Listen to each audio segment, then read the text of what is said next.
Hello, everybody. I'm Derek Arden, and welcome to Monday Night Live. Tonight, I've got Anthony Stears on. Anthony is known as the telephone assassin, and as you can see from behind him, he's got his telephone box there all ready to go. Welcome, Anthony. Thanks for joining us. You were the president of the London Professional Speakers Association for a couple of years. Congratulations on that, and I know you've spoken all over the world. But tell us a bit about you and your background. Okay, so yeah, known as the telephone assassin, I suppose the culprit I can blame for what led me on that journey was my first job when I left school. I was never the sharpest tool in the box, and my dad always said, "You're a good talker. I think you'll do well in sales."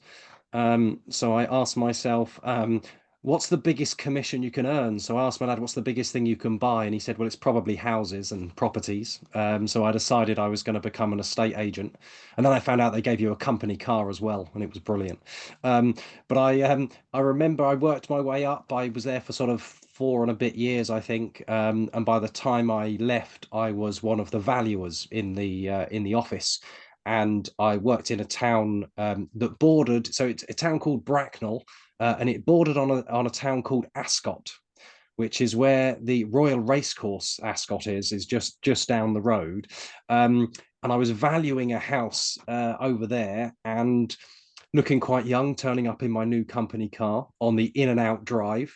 And as I was driving in, I could see the Jaguar of the guy who owned the other estate agent who I was up against. He was driving off. And I did the appointment like I always did. I didn't quote quite as high a valuation as everybody else because I was honest. But I was very good at my job. And as I was leaving, a very lovely couple, mature couple, she thanked me for my time. So did he. And then just before he shut the door, he said, "What does that kid know?" And he closed the door, and that was the last thing I heard. And I got back to the office, and my boss sort of said to me, "So when's it coming on the market?" And I said, "I think I've lost this one." And she said, "Well, why? That doesn't usually happen." And I explained what had happened, and she just said to me, "I suggest you prove you're not a kid before you get there next time." To which I said, "How do I do that?" And she said, "Well, that's what you need to figure out." So my baby face complexion, which I believe serves me well now, was a bit of an issue for me back then. And what I basically realized was that if people had booked appointments for me, I found that if I phoned them up before I met them and had like a 10 or 15-minute chat, um, then when I did meet them, they'd often start by saying something like, "Oh, you're younger than I expected." And it actually was more of a compliment when I got there rather than my age being something that they judged me on. So that's kind of how I realized the power of conversations and building relationships sort of started me off, basically. Jane Matthews, if you ever get to listen to this, this is all of your fault, basically. And then my last proper job. So this is my last bit of background. Proper job, as my dad likes to say it. Many years ago, I used to sell databases to people to target either by phone or by email. And I used to write some telesales scripts for people.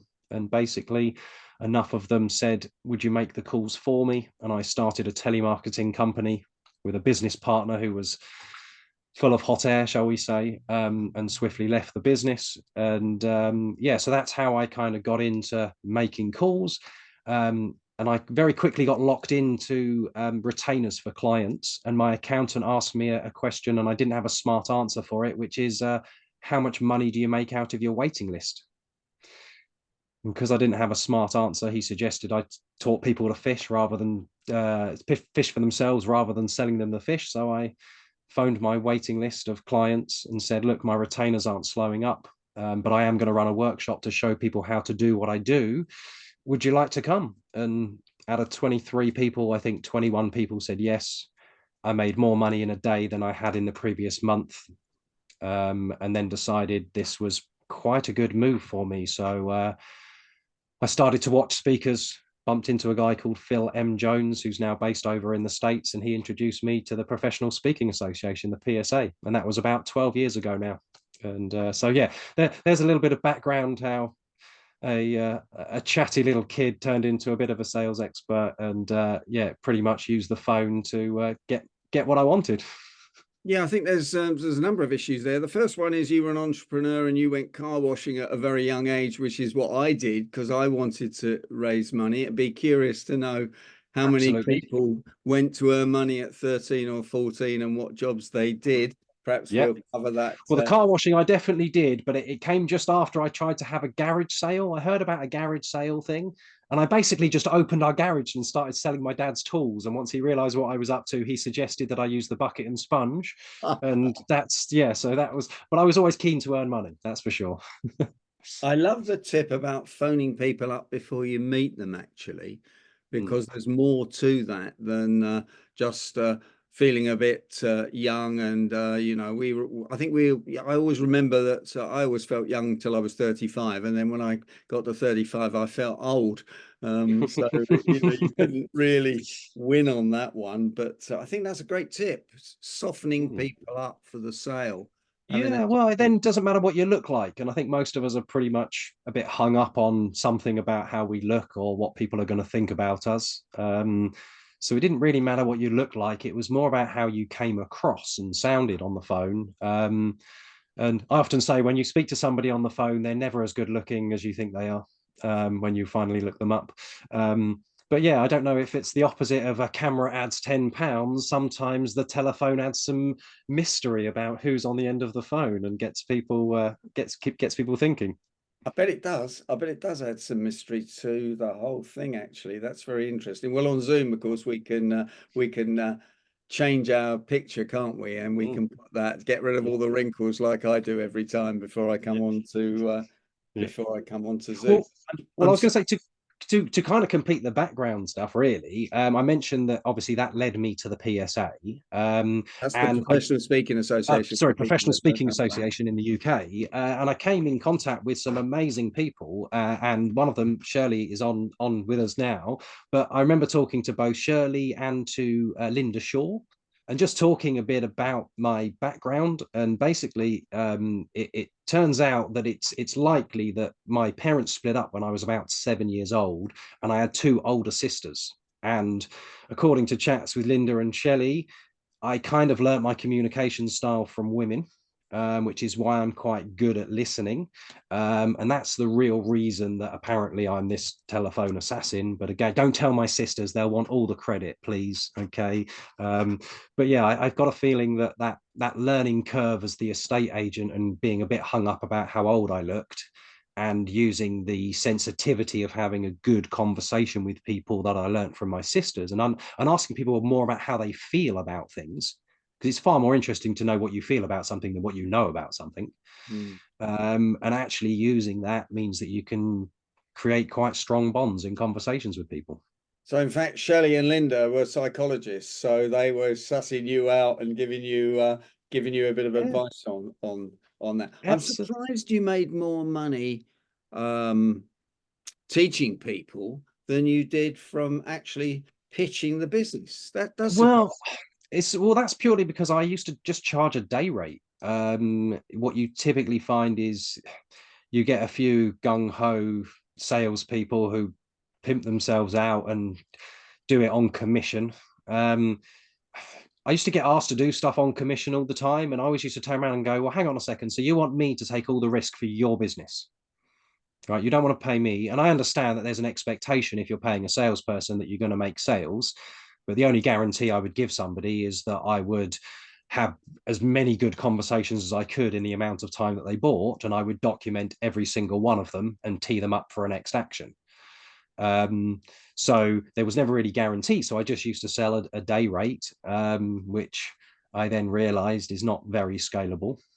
And hence moving on to the one to many, I then started to learn that as a trainer or a speaker, actually I could help even more people. Sure. So that's No, kind of that's what led me there. But yeah, knowing I always describe Shelley and Linda are kind of I don't describe myself as being hugely credible, as in I haven't studied, I haven't got loads of qualifications that vouch for what it is I can do. So when I'm having my imposter syndrome or I need something explaining or a technique that I use that I don't really understand why it works, is I speak to people like Shelley and Linda, and I always say that Linda talks about how you're wired, the neuroscience part of it, And Shelley talks about all of the experiences and values and the things that have shaped you throughout your life. So actually, if you can check in with experts that know what they're doing there, it helps me understand some of my content. Anthony, what you don't know is that we have a bell for negativity. And as you were selling yourself down there, I'm going to ring the bell. Oh. Imposter syndrome. We don't have any of that on the Monday Night Live show. So you've been reprimanded there. Now, tell us, why did you call yourself the telephone assassin? Because that's sounds quite aggressive, really, that does. It does sound rather aggressive. It was basically a nickname that when I was making calls for clients, one of my clients referred to me. I always said, don't give me a database, just give me kind of a wish list or a hit list of your dream clients. And one of my clients referred to me as his telephone assassin. And then a second client a few months later used the same phrase. And when I told that client, who I was doing a lot of work with, he went, I think we've got the name of your book then, haven't we? And that's kind of how the telephone assassin came around. And then when it came to branding it, the branding all went very pink, basically, and apparently it softens the aggression in the word assassin so that women will like it too. But I remember being told by Mindy Gibbons Klein from the PSA, who is an American, and she told me to be very careful about being the telephone assassin because I can never sell the company, and the use of the word assassin as well is not one that's particularly liked or has a pleasant ring to it. Oh, wow. Okay. Now, the telephone doesn't get used very much these days. You know, I've got mine here, but I wouldn't even call it a telephone. I'd call it sort of a LinkedIn machine that gets me Yep. onto LinkedIn. Yeah. Well, People, quite a few years ago, mobiles changed. They realized that, do you remember when, I can't remember exactly how many years ago it was now, but they realized that the most common use for a telephone throughout the day was people checking the time. Even if they were wearing a watch and a Fitbit, I sometimes wear a watch on one hand and a Fitbit, and I still sometimes tap my phone to check the time. And around that time when they realized that, Apple brought out this thing called an Apple Watch, which also was a telephone as well. But yeah, like you say, Simon, they kind of Derek, sorry, they've become smartphones. So people think we're smart because we can Google an answer now, can't we? but you still make money. You still can make a lot of money teaching people how to use the phone properly. Oh, absolutely. Yeah, yeah. And it's almost shocking that when you say that out loud, that that's even feasible. I thought, if anything, I would be helping people with digital marketing or something fancy and online and technical. But nearly everybody is afraid of a conversation with a person or a type of person. And I like to try and help people tackle difficult conversations. And usually one of the most difficult ones in business are the sales conversation. And you're trying to influence and persuade here. So it's a fine line between bullying somebody and trying to convince them and plead with them, rather than what I like to think I do, which is help people to buy.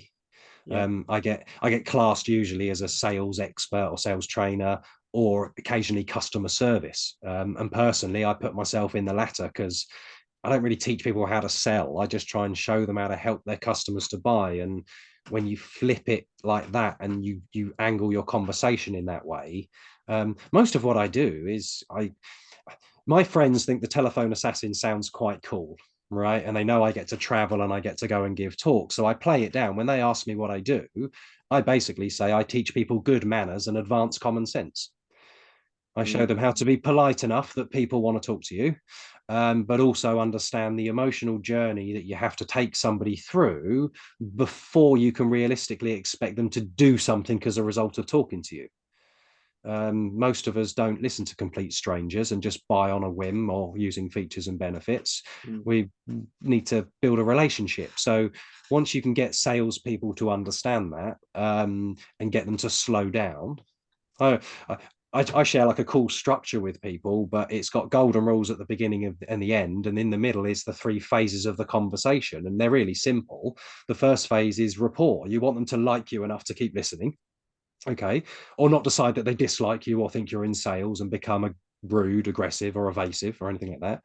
But rapport's the first bit. You want them to like you. In the middle, it's about establishing your credibility. So I talk about sharing success stories and case studies, or let your clients speak for you. because that way you can build trust with people. And once you've established your credibility, you want to create urgency. You want them to do something. So this is where usually I say you need to offer them a test drive. It has that universal understanding of try before you buy. And it's a good way of demonstrating some value, showing your generosity, allowing people to try before they buy. And if you can kind of apply those principles at the beginning of a conversation, that's why you do small talk and you do a catch up. And I'd go, "Oh, Derek, how's so and so getting on? How's your mum recovering? How's this happening?" You do a bit of small talk at the beginning, even with friends. Okay, then you use your credibility, so you try and share stories where you've experienced the thing that they might need help with, and then you try and offer them an easy next step forwards. So How do you build rapport on the phone on those cold calls? Because I usually tell people to go um, away. Uh, there's well, the first thing you have to do at the beginning of a call, before you even get into the rapport bit, but this does help you with that. One of my golden rules is something called PTS. It stands for permission to speak. And it's just when you make an outbound call, some people would say, "Oh, is now a good time?" Or "Have you got a couple of minutes?" or something along those lines. yeah. What I do is I just try and wrap it in great customer service and phone with the assumption I've called at a bad time. So if I was phoning Shelley, it would be, "Oh, hey, Shelley, I was just hoping to chat to you for a couple of minutes, but I'm guessing I probably caught you at a bad time. Is there a better time to call you back?" Okay, because I would rather that she puts me off 2 or 3 or 4 times if it means that in a month's time, when I ask that question, she says, "Actually, yes, go on, I've got 5 minutes. What do you want to talk about?" Because in my mind, sales will always be a numbers game, but it's not really about convincing people to buy or overcoming objections. It's about capitalizing on the conversations people are ready to have. If they're not ready to have the conversation yet and you force it, it's really hard to get them to do what you want. So if you start with that permission to speak thing at the beginning, and you do this as well with scheduled meetings, it stands for pre-frame the time and the schedule. So if we'd agreed that we were all going to meet on Zoom like we have today, it would be, "Oh, thanks ever so much for joining. I've blocked out a full hour today, just double checking how long have you all got?" Because if somebody's only got 45 minutes, I want to know at the beginning, not after 43 minutes when they start looking at their watch and I think we're building rapport, but I haven't got to my main point yet, if that makes sense. So yeah, the PTS at the beginning, I think if you do a permission to speak, you don't have any bad calls, because if people wanted to get rid of you, they can, basically. And then the first phase about building rapport is good manners and research. And we're already demonstrating good manners, but the analogy I give is if you're prospecting, it should feel like you're dropping off a pizza menu. Okay, so we all get takeaway menus, or we do in the UK still, takeaway menus put through our letterbox. Okay, but they don't come and knock on your door when they're dropping them off. Could you imagine that if you had a tap at your door and they went, "Domino's, can I take your order?" Right at your front door? That's pretty rude, right? Now, don't get me wrong. Go out on a Friday and Saturday night and you target the houses blaring music, you'll probably sell some pizzas. Okay, but at 10:30 on a Tuesday morning, most people are going to slam the door in your face. So what I mean by that is if I was introducing myself to Graham as a podcast host, okay, and he'd given me permission to speak, what I would say is, "Well, as I mentioned, Graham, my name's Anthony Stears. I'm known as the telephone assassin. Don't worry, it's not as aggressive as it sounds. I do a very specialist topic which stops people from hiding behind their emails. And I've spoken on lots of different podcasts, but I'm guessing you're probably not looking at speakers for your podcast at the moment, or guests for your podcast." Okay. And I would lead with the most common objection when prospecting, which is, "You're not looking for this. I'm guessing you're not looking for this right now." Okay, because that's the most likely thing that's going to happen. And if I put it on the table, I make it safe to talk about. What most people tend to do, particularly if I'm phoning them up and asking about training, that's the thing that I do most of, is most people tend to go, "You're right, Anthony, we're not looking at training right now because we have a program that runs till the end of the year, or because we don't have any budget until this point, or because we're inducting people and we need to, yeah, we're doing recruiting and we need to induct before we can train." Okay, so what they tend to do is confirm that you're correct when you're prospecting, that they're not looking now, and then give you an indication of when they might be hungry for your services. So it pretty much allows them to qualify themselves as being worthy of being in your pipeline, and then give you a rough idea of when you should probably get back in touch and I might start looking at this. So that analogy of making it feel like you're dropping off a pizza menu rather than knocking on their door and trying to take an order, That is excellent manners, I believe. And combine that with a bit of research as well. And that's how you build rapport. Everybody has the same favorite topic of conversation. It is themselves. Okay. It's the thing we know most about. It's the thing we care most about. Okay. The more you know about me, or the more I know about you, the easier it is for me to get you talking and to flatter you into telling you why I'm impressed by your LinkedIn profile. Okay. It'll prove to you very quickly, if I've done research, that you're not just a name and a number on a list. You've stood out, and I've gone out of my way to reach out to you. It should hopefully feel like a spontaneous call if it's a totally cold outreach. Yeah. So That's there you right. go, Derek. Yeah, There's how you build rapport. Good manners and research. Nice and easy. that's right, and absolutely. And it's only a year ago that Patricia Fripp told me that you always say congratulations on your link on the client's LinkedIn profile. Great job. But it Absolutely. does help if you read it first, though, doesn't it? Because we all It know people that don't do their research and they wing it, and they lose absolutely. total credibility at that point. And if you, and in sales, if you wing it, which you're doing most of the time, as soon as you get caught, you lose all of your credibility. Absolutely. And that's the thing. You're better off not bluffing. That's why poker players usually are skint.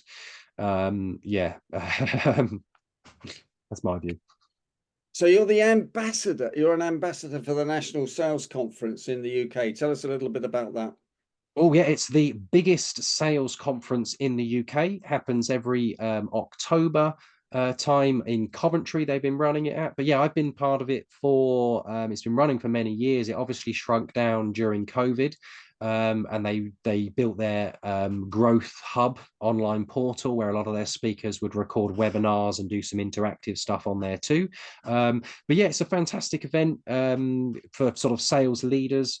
And as one of their ambassadors now, I get to recommend and introduce some of my speaker friends onto the circuit with them. But yeah, if you get a chance, if you're in the UK at that time of year and you're into sales or you've got sales leaders, it's the top event I can tell you in the country to do with sales, without a doubt. Right. And so closing the sale, how do you close the sale on the telephone?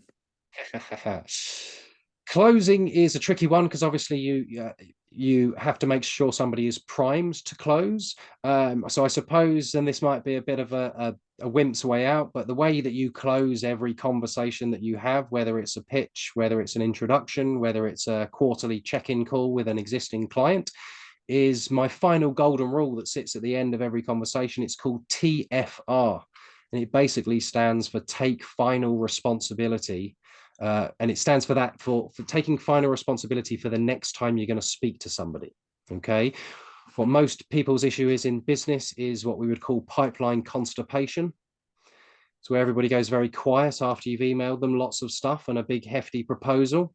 Most pipeline constipation happens after a proposal. So by a quick show of hands for anybody who does send proposals, okay, quite often we leave those conversations of, oh yes, Derek, I'll email you the proposal this afternoon, and then you'll say something like, just let me know if there's any questions, or you'll say something like, let's catch up next week when you've had a chance to have a look at it.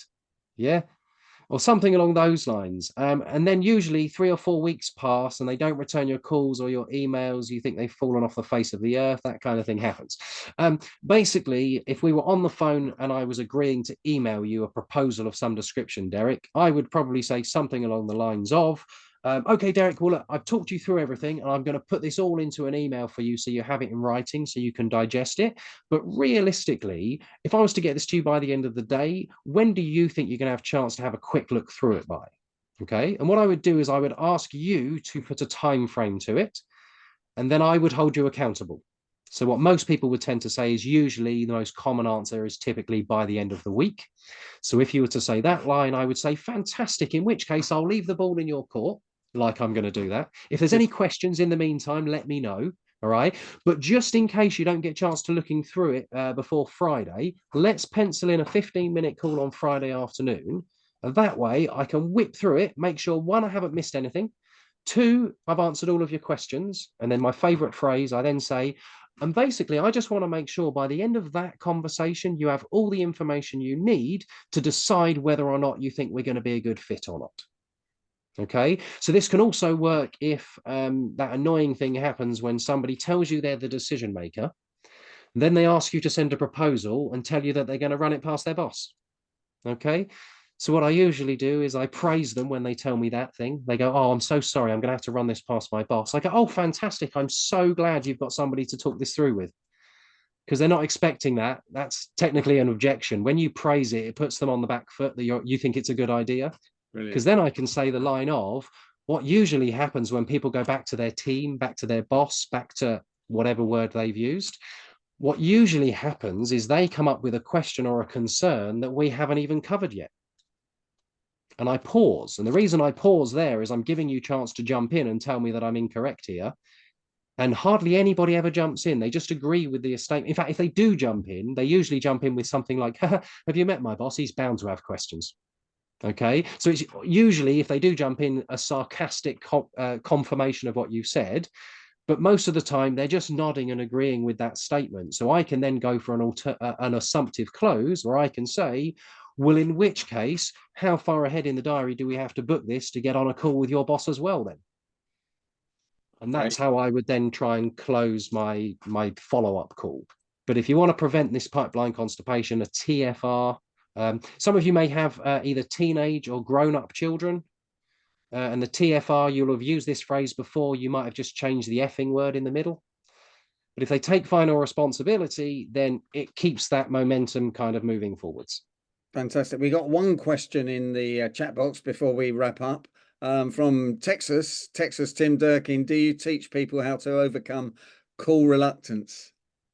Yes, so I call it phone phobia. And yes, so usually if you can get them to understand the permission to speak thing, so that they're assuming it's a bad time and they stop feeling like they're barging into people's day, that usually makes people feel much more relaxed about doing these phone calls. And you can use other platforms as well to break the ice. So if you're asking your business development guys and they're young, I always get told young people are scared of the phone. No, they're not. They just don't like our old-fashioned sales tactics of each no being one step closer to your next yes.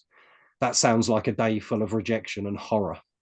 But if you can get them to, usually they're very fast, the younger generations at doing research online, when you can teach them how to find good information and how to weave that into a conversation, like I say, flattery works wonders. And once they do the permission to speak and they combine some research, you'll find that they'll actually love having conversations with people, and people will start to thank them for phoning.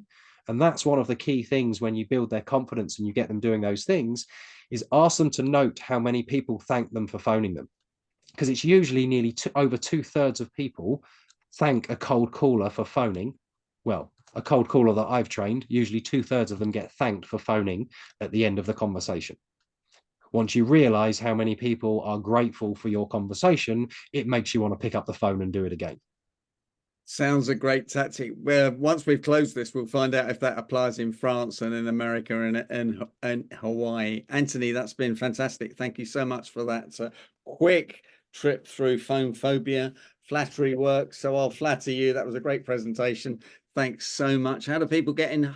How do people who are watching this get in touch with you if they need a bit of help with their teams, with their people on sales and on the telephone?